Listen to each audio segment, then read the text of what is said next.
আপনাদের হাতে যদি 2 মিনিট সময় থাকে তাহলে কথাগুলো শুনে যান। ভদ্রতা শুধু কথাবার্তায় নয়, কমেন্ট বক্সেও পাওয়া যায়। একটা মানুষের মন মানসিকতা কতটা ছোট হলে এরকম কমেন্ট করতে পারে। কিছুদিন আগে একজন আপু আমাকে বেশ কিছু কষ্টদায়ক কমেন্ট করেছিলেন। তার ধারণা ছিল আমি নাকি উনার পোস্টে কখনো কমেন্ট করি না। কিন্তু একটা কথা হলো, আমরা সবাই একই টাইমে ফ্রি থাকি না। কেউ আজ ফ্রি থাকে, কেউ আবার কাল।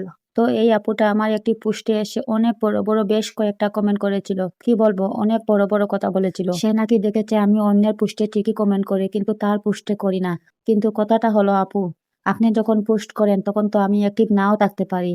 আর অন্যের কমেন্টে যখন আমি তাকি, হয়তো সেই টাইম আমার টাইমের সাথে মিল হয়ে গেছে। সবার কর্মতা বাস্তব জীবনের কাজ এক নয়। তো আসলে এই কথাটা বলার মূল কারণ হচ্ছে, আপুর এই কথাগুলো আমাকে খুব কষ্ট দিয়েছে। এত বাজে বাজে কমেন্ট করেছিল আপু, আমার দিক দিয়ে একদম করা ঠিক হয়নি। যদি আমি আপুকে সত্যি সত্যি সাপোর্ট করতাম না, তাহলে এরকম কথা বললে আমি মেনে নিতাম। অথচ আমি আপুর প্রতিটা পোস্টে আছি। সে যদি সম্পূর্ণ কমেন্টগুলা চেক করতো তাহলে অবশ্যই আমার কমেন্ট দেখতে পেত।